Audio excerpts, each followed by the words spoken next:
رسول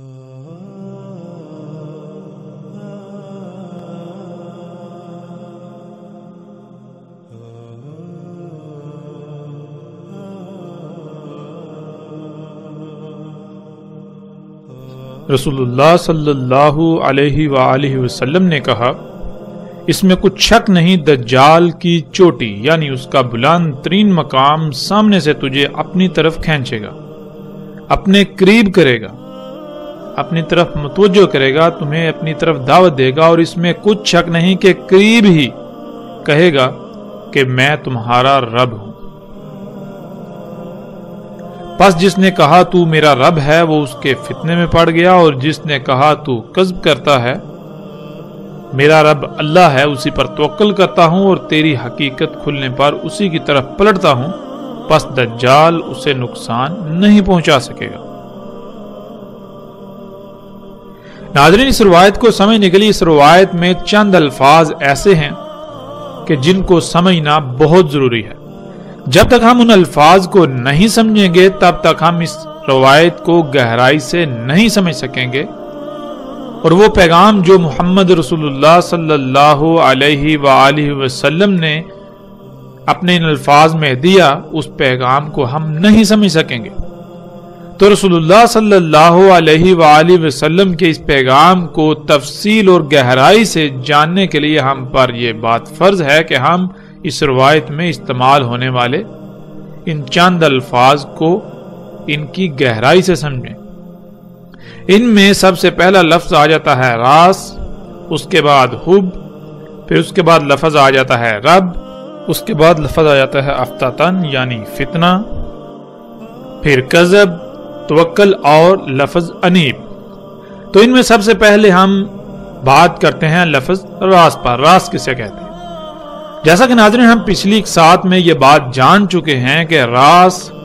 کہتے ہیں کسی بھی شے کے بلند ترین مقام کو، کسی بھی شے کی چوٹی کو۔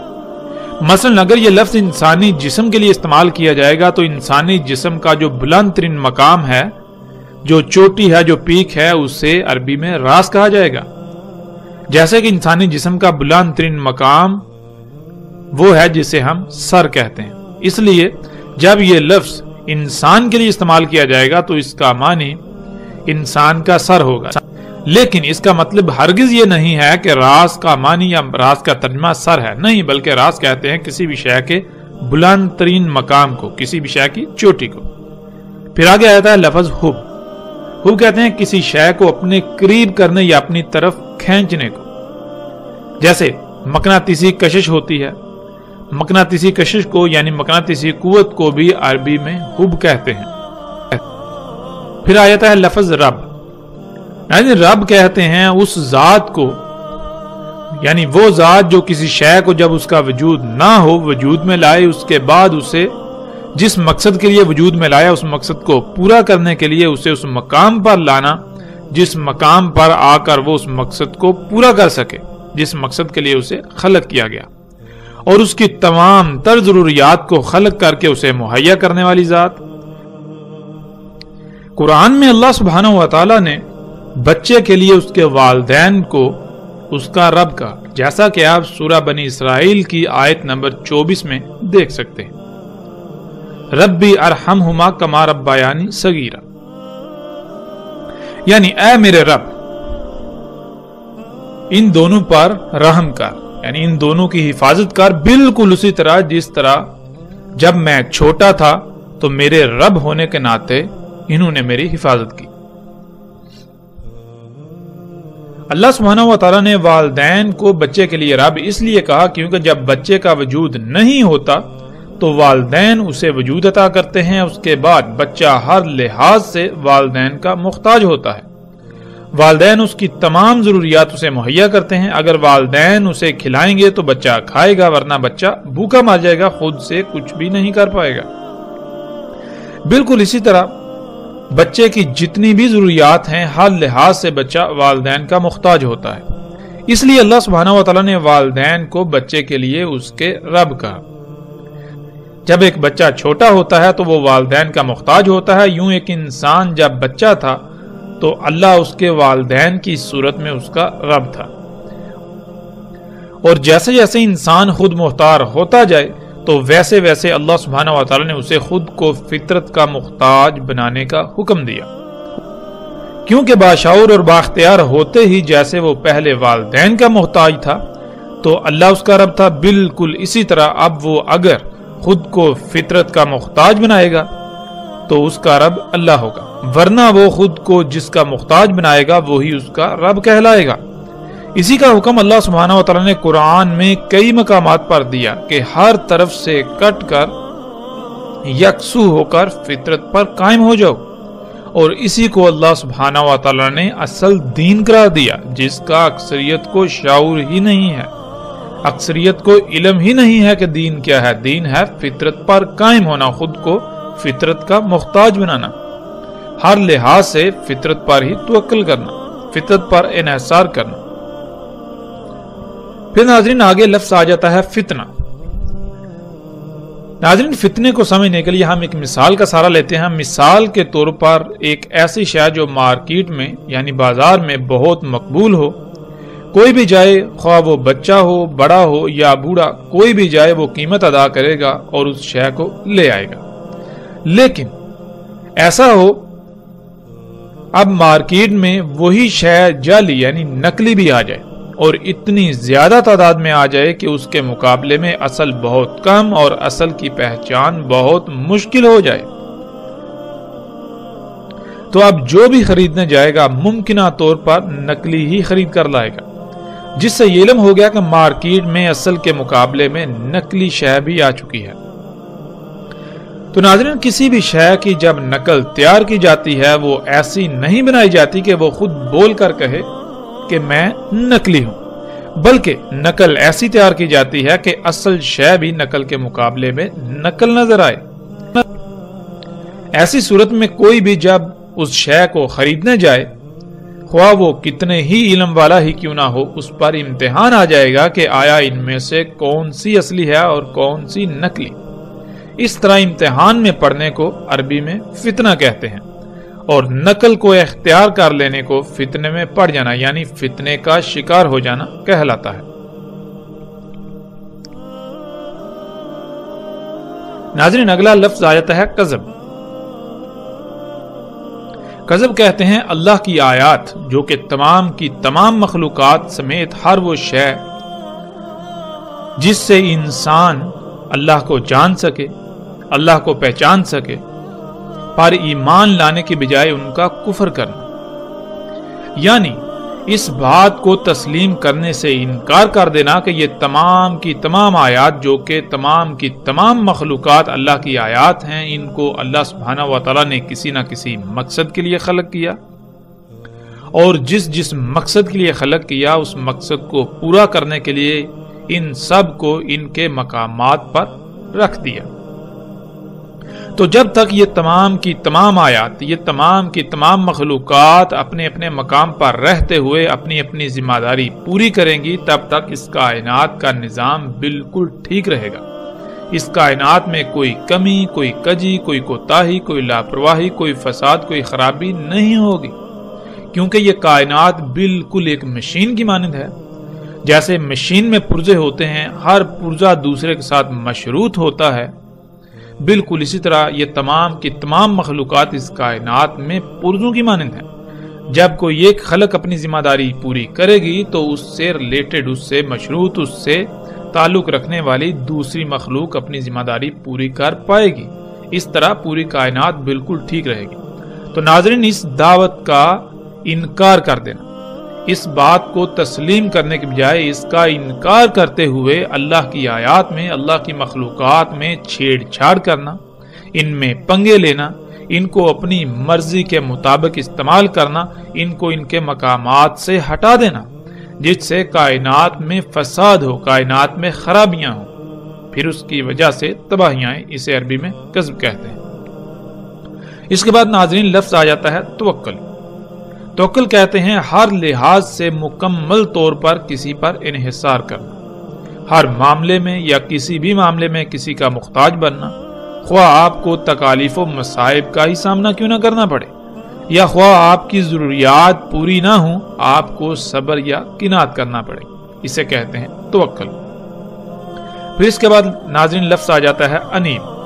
ناظرین انیب کہتے ہیں فتنے میں پڑنے کے بعد یعنی فتنے کا شکار ہو جانے کے بعد جیسے ہی اصل کا یعنی حق کا علم ہو جائے تو بغیر کسی ہیلے بہانے کے فوراً اس کو ترک کر کے حق کی طرف پلٹنا۔ یعنی آپ اپنی طرف سے حق کی اتباع کر رہے ہوں، آپ یہی سمجھ رہے ہوں کہ جو آپ کر رہے ہیں یا جو سمجھ رہے ہیں وہ حق ہے، لیکن حقیقت یہ نہ ہو، بلکہ حقیقت یہ ہو کہ آپ فتنے کا شکار ہوں اور جیسے ہی آپ پر حق واضح ہو جائے آپ بغیر کسی چونچڑا کے فوراً اسے ترک کر کے حق کی طرف پلٹیں۔ اسے عربی میں انیب کہا جاتا ہے۔ تو ناظرین آپ باتیں ہیں روایت کی طرف۔ رسول اللہ صلی اللہ علیہ وآلہ وسلم نے کہا تھا کہ دجال کا راز تجھے تیرے بالکل سامنے سے اپنی طرف کھینچے گا، اپنی طرف متوجہ کرے گا، تمہیں دعوت دے گا۔ تو ناظرین آج ہم پر یہ فرض ہے کہ ہم یہ جانیں کہ دجال کا راز کیا ہے۔ راز کسے کہتے ہیں یہ ہم جان چکے۔ راز عربی میں کہتے ہیں کسی بھی شے کے بلند ترین مقام کو، اس کی چوٹی کو، اس کی پیک کو۔ اور ہم یہ بھی جان چکے ہیں کہ دجال انسان کے اپنے ہی ہاتھوں سے خلق کردہ طرح طرح کی وہ مخلوقات ہیں، وہ تمام کی تمام اشیاء اور مشینیں ہیں جنہیں انسان اپنے لیے مسیحا اور فائدہ سمجھتا ہے، یعنی جنہیں انسان اپنے لیے فائدہ مند اور ترقی سمجھتا ہے، ترقی کا نام دیتا ہے۔ اور آج جب ہم غور و فکر کریں، آج جب ہم غور کریں تو دجال کا راز بالکل واضح ہے۔ انسان کی خلق کردہ مخلوقات کا جو سب سے بلند ترین مقام ہے، جو ان کی چوٹی ہے، جو پیک ہے، وہ کیا ہے؟ وہ سیٹلائٹ ہے جو خلا میں زمین کے گرد تیر رہی ہے، اور اس کے علاوہ وہ تمام کے تمام ٹاورز ہیں جن سے آج سارے کا سارا مواصلاتی نظام چلایا جا رہا ہے۔ اس کے علاوہ تمام کے تمام ٹی وی اینٹیناز جو آپ کو لوگوں کے گھروں اور عمارتوں کی چھتوں پر نظر آتے ہیں، وہ یہ دجال جو آپ کو اپنی طرف دعوت دیتا ہے اس کا راز ہے، یعنی ٹی وی کا راز۔ اور دجال کا یہ راز آج حیران کن طور پر انسان کے بالکل سامنے سے اسے اپنی طرف کھینچتا ہے، اسے دجال کو اپنا رب بنانے کی دعوت دیتا ہے، جسے آج ہم ٹیلی ویژن، انٹرنیٹ اور ریڈیو وغیرہ سمیت ٹیلی کمیونیکیشن سسٹم یعنی مواصلاتی نظام کا نام دیتے ہیں۔ یہ سارے کا سارا میڈیا، یہ مواصلاتی نظام، سیٹلائٹس اور اونچے اونچے لمبے لمبے کھمبوں جو کہ دجال کا راز ہیں کا ہی حصہ ہیں اور اسی سے ہی کام کرتے ہیں۔ یہ دجال کا راز یعنی انسان کی خلق کردہ طرح طرح کی مخلوقات، طرح طرح کی اشیاء، مشینیں جنہیں انسان اپنے لیے مسیحا، اپنے لیے فائدہ مند سمجھتا ہے، ان کا جو بلند ترین مقام ہے وہ انسانوں کے بالکل سامنے سے انہیں یہ کہتا ہے کہ میں تمہارا رب ہوں، یعنی اپنی تمام تر ضروریات مجھ سے ہی حاصل کرو، مجھ سے ہی پوری کرو۔ وہ رزق کھاؤ جو مشینوں کا بنایا ہوا ہے، جو انسان کے اپنے ہی ہاتھوں سے فطرت میں مداخلت کر کے خلق کیا گیا ہے۔ اپنی سواری کی ضروریات، اپنی سواری کی حاجات کو پورا کرنے کے لیے انہی مشینوں یعنی دجال کو ہی اختیار کرو۔ تمہارے پہننے کے لیے کپڑا ہو یا جوتے، کھانے کی اشیاء ہو یا پینے کی، یہاں تک کہ تمہاری جتنی بھی ضروریات ہیں انہیں پورا کرنے کے لیے دجال یعنی انسان کی اپنے ہی ہاتھوں سے اللہ کے مقابلے پر خلق کردہ اشیاء اور مشینوں پر ہی توکل کرو، انہی پر انحصار کرو۔ تو ناظرین رسول اللہ صلی اللہ علیہ وآلہ وسلم نے کہا کہ دجال کے راز کے جواب میں جس نے یہ کہا کہ تو ہی میرا رب ہے، یعنی جس نے خود کو فطرت کے بجائے انہی مصنوعی اشیاء سے اپنی ضروریات پوری کی، خود کو انہی مشینوں کا محتاج بنایا، خود کو دجال کا محتاج بنایا، تو وہ اس کے فتنے کا شکار ہو گیا، وہ اس فتنے میں پڑ گیا، وہ اس فتنے کا شکار ہو گیا۔ فتنہ ناظرین ہم جان چکے ہیں کہ کسے کہتے ہیں۔ اللہ سبحانہ وتعالی نے کائنات کو خلق کیا، تمام کی تمام مخلوقات سمیت انسانوں کو بھی خلق کیا، تو کیا اللہ یہ بھول گیا تھا کہ انسانوں کی ضروریات کیا ہیں؟ یا پھر اللہ کو یہ علم ہی نہ تھا کہ انسانوں کے لیے کیا فائدہ مند اور کیا نقصان دہ ہے؟ یا پھر اللہ کو یہی علم نہ تھا کہ انسان کی ضروریات کیا ہیں؟ یا پھر اللہ نے انسان کے لیے جو ضروریات خلق کی وہ انسان کے لیے ناکافی تھی، یا اللہ سے غلط خلق ہو گئی؟ ناظرین، قرآن میں اللہ سبحانہ و تعالی نے کہا کہ اللہ نے کسی بھی شے میں فرق نہیں کیا، یعنی اللہ نے جو کچھ بھی خلق کیا وہ بالکل پرفیکٹ، ہر لحاظ سے مکمل اور ہر طرح کے نقائص، خامیوں، کجیوں اور کوتاہیوں سے پاک خلق کیا۔ اور پھر اللہ کو یہ بھی علم تھا کہ ان کی ضروریات کیا ہیں، تو اللہ ان کی ضروریات خلق کرنا بھول نہیں گیا تھا۔ اس نے ہر ایک کی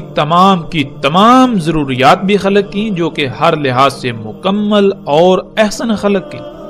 وہ خالق ہے تو اسے ہی علم ہے کہ کس کے لیے کیا کیا فائدہ مند اور کیا نقصان دہ، جیسا کہ ہم سورہ الانعام کی اس آیت میں دیکھ سکتے ہیں۔ اور نہیں زمین میں وہ جتنے بھی حرکت کرنے والے جاندار ہیں، اور نہ ہی فضا میں تیرنے والے جو اپنے پروں سے فضا میں تیرتے ہیں، مگر وہ یعنی دنیا کا نظام چلانے کے لیے کسی نہ کسی ذمہ داری کو پورا کرنے کے لیے منظم ترین گروہ ہیں، بالکل اسی طرح جیسے تم ہو، یعنی انسان۔ یعنی ایسا نہیں ہے کہ زمین میں تمام کے تمام جاندار، حرکت کرنے والے اور اڑنے والے جتنے بھی جاندار ہیں وہ بغیر کسی مقصد کے خلق کر دیے گئے، جو ایسے ہی آوارہ ادھر ادھر گھوم پھر رہے ہیں اور ان کی ضروریات نہیں ہیں، یا ان کو کوئی فکریں نہیں، یا ان پر کوئی ذمہ داری نہیں۔ ایسا ہرگز نہیں،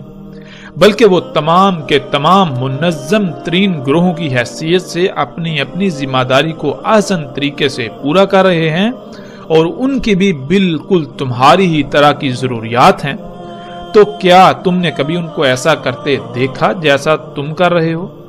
یعنی جیسے تم اللہ کے ہر کام میں مداخلت کر رہے ہو اور عذر یہ پیش کرتے ہو کہ تم اپنی ضروریات خلق کر رہے ہو، کیا وہ مخلوقات ایسا کر رہی ہیں؟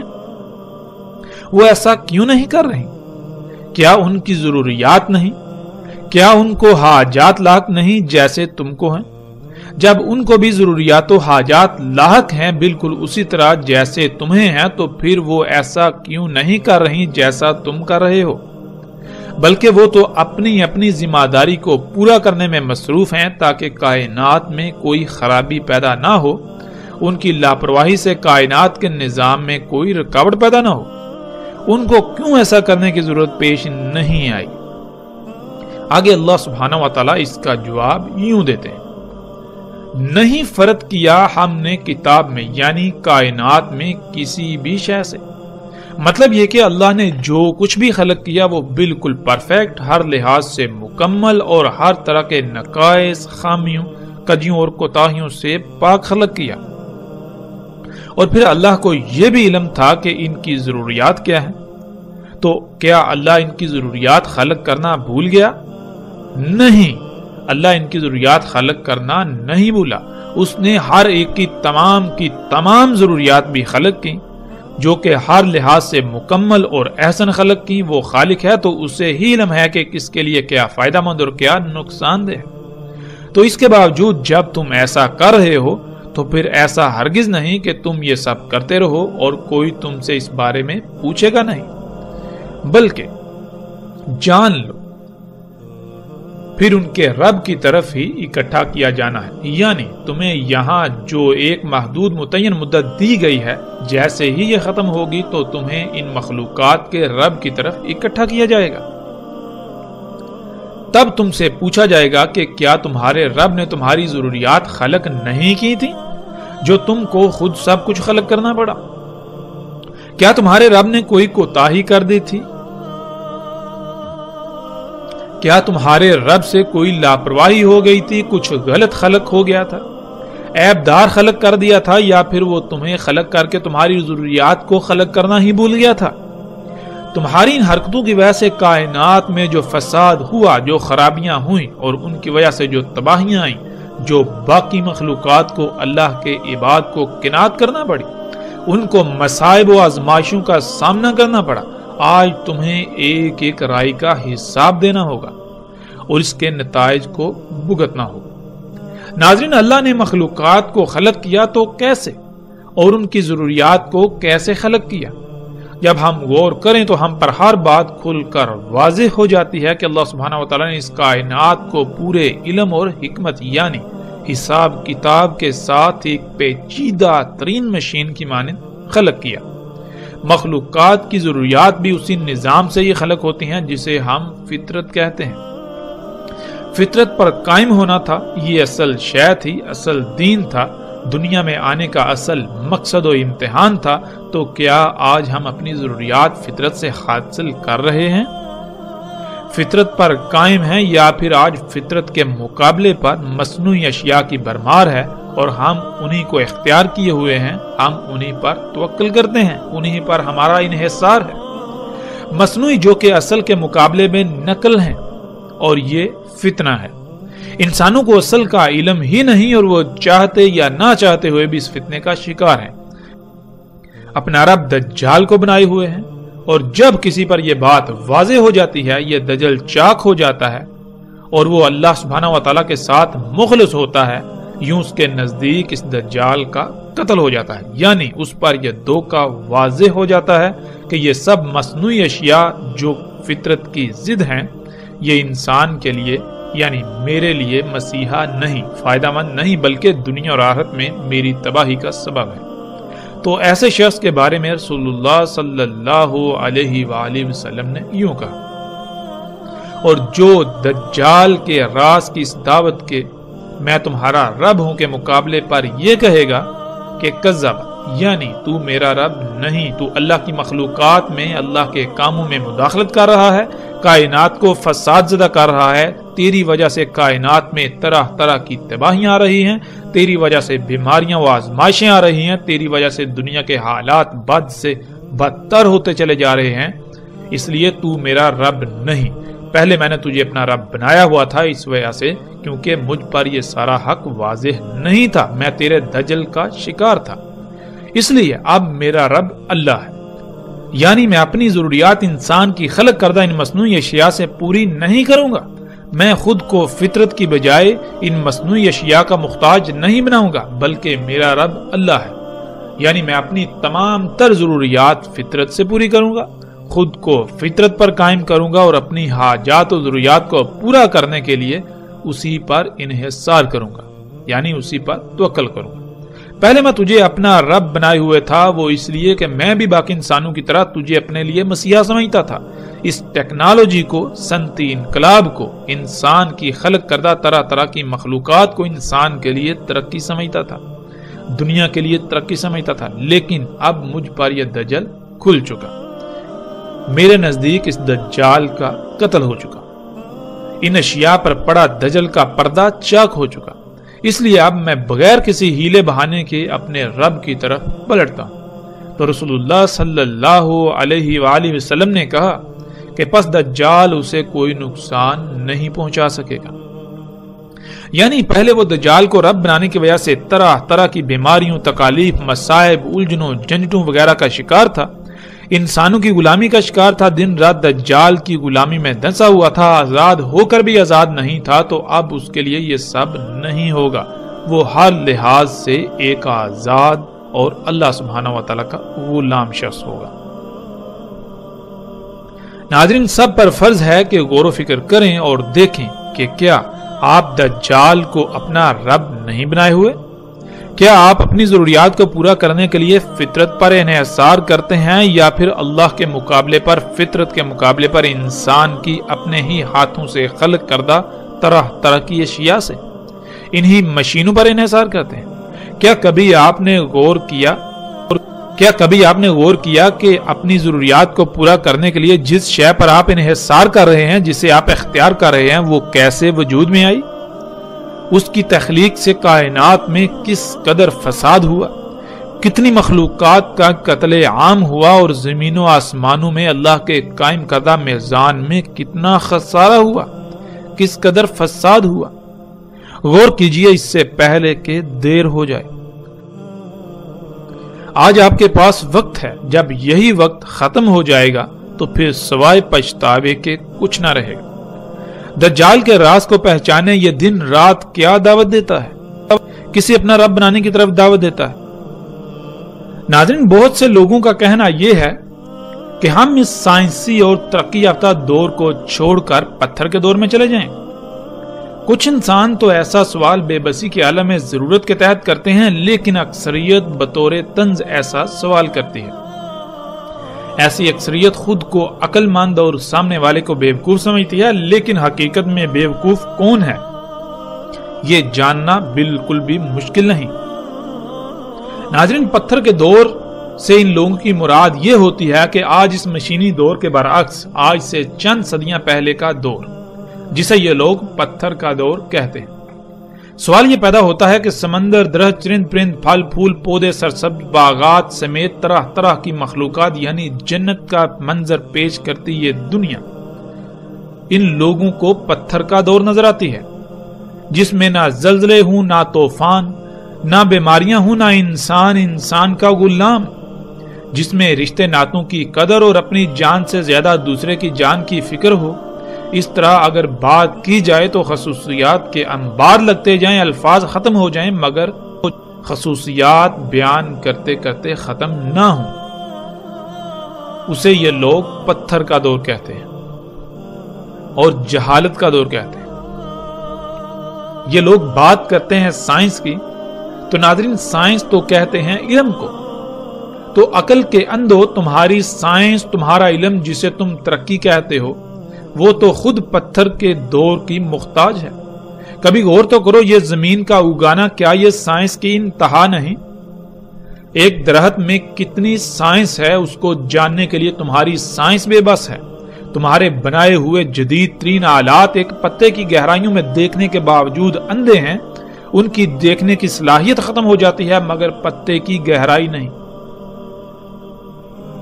دیکھو یہ طرح طرح کے رنگ برنگے پھول، یہ چہچہاتے ہوئے پرندے، کیا یہ سائنس کی انتہا نہیں؟ سمندروں میں تیرتی ہوئی مچھلیاں ہوں یا پھولوں پر اڑتی تتلیاں، یہ سائنس کی انتہا نہیں؟ دیکھو زمین کی گہرائیوں کو، اس کی پیچیدگیوں کو، اتنے بڑے ترقی کے دعوے دار ہونے کے باوجود تمہاری مشینیں اندھی اور بے بس کیوں ہو جاتی ہیں؟ کیا یہ سائنس کی انتہا نہیں؟ میرے رب کی تخلیقات کو پتھر اور جہالت کا دور کہتے ہو اور اس کا شریک بنے ہوئے یعنی اس کے کاموں میں مداخلت کرتے ہوئے دنیا کو جہنم سے بدتر بنا کر اسے ترقی کا نام دیتے ہو۔ جسے تم پتھر کا دور کہتے ہو، عقل کے اندھو دنیا کی تخلیق اور اس کے نظام کو چلتے ہوئے خرب ہا سال گزرے، لیکن ایک رائی برابر بھی خامی یا خرابی پیدا نہیں ہوئی۔ مگر جسے تم ترقی و خوشحالی کا نام دیتے ہو، تم جیسے انسانوں نے زمین پر جیسے ہی قدم رکھا، جیسے انسان زمین پر پدھارے تو زمین کا سارا نظام ہی درہم برہم کر دیا۔ میرے رب نے زمین کا توازن قائم کرنے کے لیے پہاڑوں کو رکھا، وہ سائنس نہیں پتھر کا دور، اور تم نے انہی پہاڑوں کو کاٹ کاٹ کر زمین کا توازن بگاڑ دیا، جس سے زمین زلزلوں تباہیوں کی لپیٹ میں چلی گئی۔ یہ دور ترقی کا دور ٹھہرا۔ واہ کیا سائنس و ترقی ہے تمہاری۔ میرے رب نے انسانوں کی ضروریات خلق کی، ان کے استعمال سے کبھی کوئی بیماری لاحق نہ ہوئی، کسی بھی انسان کو کوئی خرابی نہ ہوئی، یہاں تک کہ پیٹ تک نہ پھولا۔ اور یہ حضرت انسان ہے کہ اسی رب کے کاموں میں مداخلت کر کے اسی کی مخلوقات کو فساد زدہ کرتا ہے اور پھر الٹا الزام اسی پر عائد کرتا ہوا خود کو ترقی و خوشحالی پسند قرار دیتا ہے، اور اس کے بعد مزید فساد کے لیے اپنی راہ ہموار کرتا ہوا اپنے ہم نوا تیار کرتا ہے۔ آج جو تم مصنوعی طریقوں سے خلق کر کے ترقی کے دعوے کر رہے ہو، اس ترقی کا پول تو ہم ہر لحاظ سے آئندہ ایک ساتھ میں کھولیں گے، لیکن یہاں یہ بتانا ضروری ہے کہ اے حضرت مفسد انسان، جس علم کی بنیاد پر تو ترقی کا دعوے دار بنا پھرتا ہے، اس علم کے حصول کے لیے بھی تو اسی پتھر کے دور کا محتاج ہے، تو اسی پتھر کے دور کی مخلوقات کا ہی محتاج ہے۔ انہی کی چیر پھاڑ کر کے جو قوانین فطرت تو دریافت کرتا ہے، اسی کی بنیاد پر تیرا دعویٰ کھڑا ہے، ذرا اپنے نیچے تو جھانک۔ اے حضرت مفسد انسان، پہلے اپنی اوقات تو بتا، تیرا اپنا وجود ہی اسی دور سے مشروط ہے جسے تو پتھر و جہالت کا دور کہتا ہے۔ اے حضرت مفسد انسان، تجھے جو وقت دیا تھا، جو مدت تیرے لیے معین کی تھی، جان لے وہ مدت آج پوری ہو چکی۔ اب تو صرف اتنا ہی وقت ہے جتنا خواب کے دوران بیدار ہونے میں ہوتا ہے۔ اے حضرت مفسد انسان، ترقی کا دعوے دار انسان، تو کتنا عقل مند ہے اس کا اندازہ کیا کرنا؟ تیرے اعمال خود چیخ چیخ کر تیری عقل مندی کی پول کھول رہے ہیں۔ ترقی کے نام پر ایک دعویٰ کرتا ہے، ایک منصوبہ بندی کرتا ہے، جب اس پر عمل کرتا ہے تو وہی منصوبہ بندی الٹا تیرے گلے پڑ جاتی ہے، اور پھر بہانہ یہ بناتا ہے کہ جو پہلو آج عمل کے ذریعے سامنے آیا، جس وجہ سے نقصان اور تباہی کا سامنا کرنا پڑا، وہ پہلو تھیوری کے وقت سامنے نہیں آ سکا، اس لیے نقصان کا سامنا کرنا پڑا۔ اے حضرت مفسد انسان، ترقی کے دعوے دار انسان، چل، تیرا یہ بہانہ قبول کیا، لیکن یہ کیا؟ جب تو آئندہ غلطی نہ کرنے اور اپنی تھیوری کو پرفیکٹ ہونے کے دعوے کے ساتھ جب بھی عمل کے میدان میں اترتا ہے تو پھر وہی ہوتا ہے، اور یہی کرتے کرتے تو نے آج اس دنیا کی کسی ایک مخلوق کو بھی ٹھیک نہیں چھوڑا۔ تو نے اس دنیا کی تمام مخلوقات کو فساد زدہ کر دیا، ان کو عیب زدہ کر دیا، ان کے اندر خرابیاں پیدا کر دی۔ پوری دنیا، زمین و آسمانوں کو فساد زدہ کر دیا، ان میں خرابیاں کر دی، زمین کی ایسی حالت کر دی کہ ان قریب اس کا انجام وہی جہنم ہے جس کا تجھ سے وعدہ کیا گیا ہے۔ ناظرین، جیسے جیسے ہم آگے بڑھیں گے اس موضوع پر پوری تفصیل کے ساتھ ہر پہلو سے کھل کر بات کریں گے، لیکن اب ہم پلٹتے ہیں اپنے موضوع کی طرف۔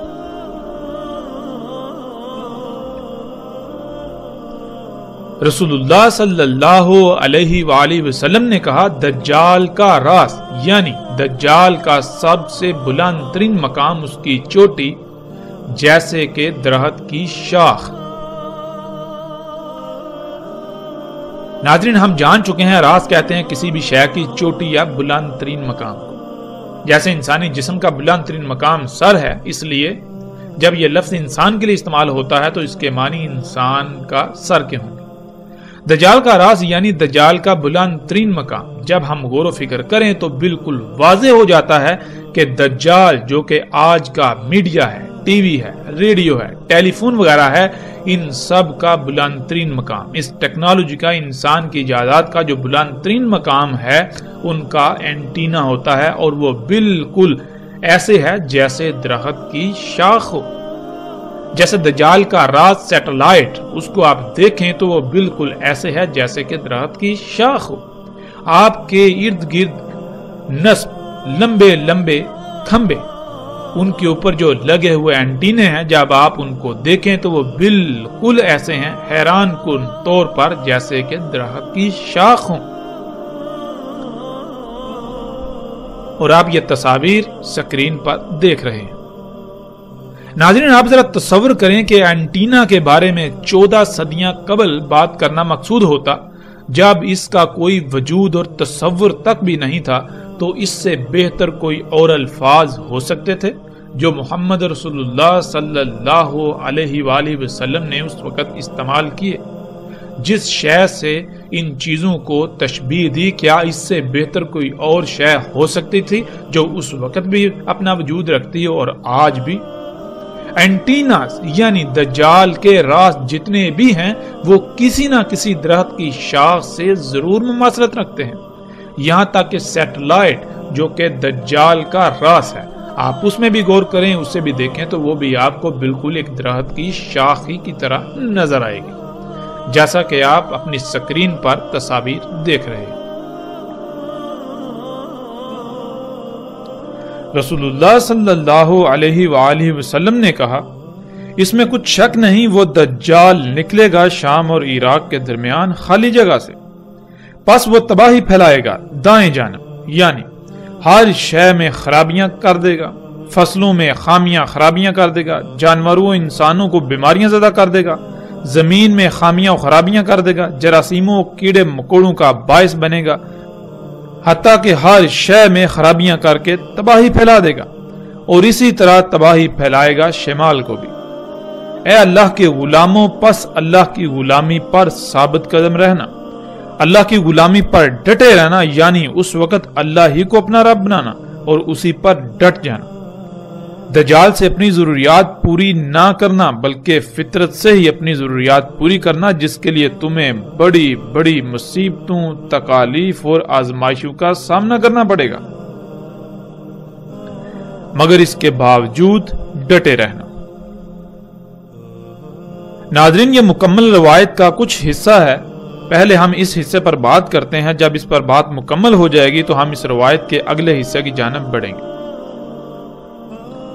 تو اس میں رسول اللہ صلی اللہ علیہ وآلہ وسلم نے یہ کہا کہ دجال نکلے گا شام و عراق کے درمیان خالی علاقے سے۔ اب ناظرین، سوال یہ پیدا ہوتا ہے کہ ہم غور و فکر کریں اور دیکھیں کہ وہ کون سی شے ہے کہ جو شام و عراق کے درمیان خالی علاقے سے نکل رہی ہے، اور نہ صرف نکل رہی ہے بلکہ اس شے کی وجہ سے پوری دنیا میں ہر شے میں تباہیاں و خرابیاں ہو چکی، ہر شے تباہ و برباد ہو چکی، تمام کی تمام اشیاء فساد زدہ ہو چکی۔ اور جب ہم غور کریں تو اس وقت شام و عراق کے درمیان خالی جگہ سے جو شے نکل رہی ہے اسے ہم خام تیل کا نام دیتے ہیں۔ خام تیل سے نکلنے والے مختلف ایندھنوں سے گاڑیاں، فیکٹریاں اور کارخانے وغیرہ چلتے ہیں، جن کے دھوئیں سے فضا انتہائی زہریلے مادوں سے بھر چکی ہے، جو طرح طرح کی بیماریوں کا باعث بن رہی ہے۔ خام تیل کے نکلنے سے پوری دنیا کے معاش میں تباہی برپا ہو چکی ہے۔ خام تیل سے ہی نکلنے والے طرح طرح کے کیمیائی اجزاء کو آج تمام خوراکوں میں ملا کر انہیں ظاہراً تو خوشنما لیکن در حقیقت زہر بنا دیا گیا ہے، جسے کھانے والا ہر کوئی طرح طرح کی بیماریوں میں مبتلا ہے۔ خام تیل سے نکلنے والے اجزاء سے کھادیں بنتی ہیں جنہوں نے زمین کی پیدا کرنے کی صلاحیت کو تباہ و برباد کر دیا۔ خام تیل سے ہی نکلنے والے اجزاء سے طرح طرح کے کیڑے مکوڑے پیدا ہو کر مخلوقات کے لیے بیماریوں کا باعث بن رہے ہیں۔ خام تیل سے ہی نکلنے والے کیمیائی اجزاء سے ادویات تیار کی جاتی ہیں جو کہ دوا کے نام پر زہر ہیں، جو ایک بیماری سے وقتی طور پر نجات دلاتی ہیں، لیکن وہی ادویات جو کہ خام تیل سے وجود میں آتی ہیں وہ درجنوں نئی بیماریوں کا باعث بنتی ہیں۔ خام تیل سے ہی آج ہر قسم کا کپڑا بنایا جا رہا ہے جو انتہائی نقصان دہ ہے۔ خام تیل سے ہی ہر طرح کا بارودی مواد بنایا جاتا ہے جس سے پوری دنیا تباہ و برباد ہو رہی ہے، پوری دنیا تباہ کن جنگوں کی لپیٹ میں ہے، جس سے شہروں کے شہر کھنڈرات میں بدل چکے ہیں۔ خام تیل کے نکلنے سے ہی آج دنیا میں کوئی ایک شے بھی فطرت پر نہیں رہی، ہر شے میں فساد ہو چکا ہے۔ خام تیل کے نکلنے سے ہی زمین کھوکھلی ہو کر جگہ جگہ سے دنس رہی ہے۔ خام تیل کے نکلنے سے ہی آج زلزلے آ رہے ہیں، یہاں تک کہ خام تیل سے ہونے والے فساد و تباہی کا اندازہ لگانا ناممکن ہو چکا ہے۔ اور ایسی صورتحال میں رسول اللہ صلی اللہ علیہ وآلہ وسلم نے اللہ کے غلاموں کو ثابت رہنے کی تلقین کی۔ آج ہم دیکھیں تو پوری دنیا میں جتنی بھی ٹیکنالوجی ہے، جتنی بھی اشیاء ہیں جن کو انسان اپنے لیے مسیحا کہتا ہے، وہ تمام کی تمام اشیاء یا تو اسی خام تیل سے وجود میں آ رہی ہیں، یا پھر ان کے وجود میں، ان کی تخلیق میں، ان کے بننے میں خام تیل کلیدی اور بنیادی کردار ادا کرتا ہے۔ خام تیل کے بغیر ان کا وجود ناممکن ہے۔ وہ آپ کے پہننے کے لیے کپڑے ہوں یا آپ کے پہننے کے لیے جوتے، وہ نہانے کے لیے صابن ہو یا گھر کی صفائی کا سامان، وہ گھروں میں جو آپ رنگ کرتے ہیں، پینٹس کرتے ہیں وہ ہوں، یا کسی قسم کی بھی کوئی شے، ہر شے ہی اس وقت خام تیل سے وجود میں آ رہی ہے۔ ظاہراً تو اس خام تیل سے دنیا جنت کا منظر پیش کر رہی ہے، لیکن حقیقتاً اگر اس کے پیچھے دیکھا جائے، اس کے پس منظر میں دیکھا جائے تو اسی کی وجہ سے پوری دنیا طرح طرح کی بیماریوں، مصیبتوں، تکلیفوں سے بھر چکی ہے۔ پوری دنیا کو طرح طرح کی تباہیوں کا اسی ہی کی وجہ سے سامنا کرنا پڑ رہا ہے۔ اسی خام تیل سے حاصل ہونے والے ایندھن سے جب کارخانے چلتے ہیں تو وہی کارخانے طرح طرح کی زہریلی گیسیں خارج کرتے ہیں۔ ان گیسوں کی وجہ سے یہ فضا جس میں ہم سانس لیتے ہیں وہ انتہائی فساد زدہ ہو چکی ہے، اتنی زہریلی ہو چکی ہے کہ اس کی وجہ سے پوری دنیا میں ہر سال اگر انسانوں کو دیکھا جائے تو کم سے کم 1 کروڑ سے زائد انسان موت کا شکار ہو رہے ہیں، اور پوری دنیا کی 96% سے زیادہ آبادی اسی خام تیل سے خارج ہونے والی طرح طرح کی زہریلی گیسوں کی وجہ سے طرح طرح کی بیماریوں کا شکار ہے۔ اس کے علاوہ اس دنیا کی کوئی ایک بھی مخلوق ایسی نہیں کہ جو اس کے فساد سے پاک ہو، اس سے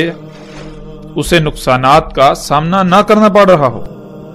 تو ایسی صورت میں جب اس وقت پوری کی پوری دنیا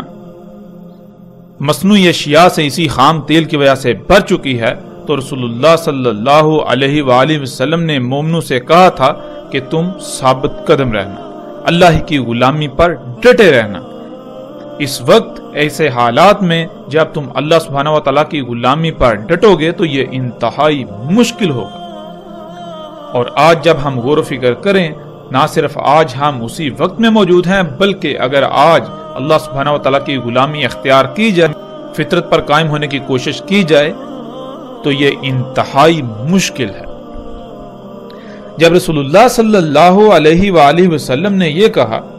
تو اس کے جواب میں اصحاب رسول نے سوال کیا کہ یا رسول اللہ صلی اللہ علیہ وآلہ وسلم وہ کتنا عرصہ زمین میں رہے گا؟ تو رسول اللہ صلی اللہ علیہ وآلہ وسلم نے جواب دیا 40 یوم، یوم جیسے سال اور یوم جیسے مہینہ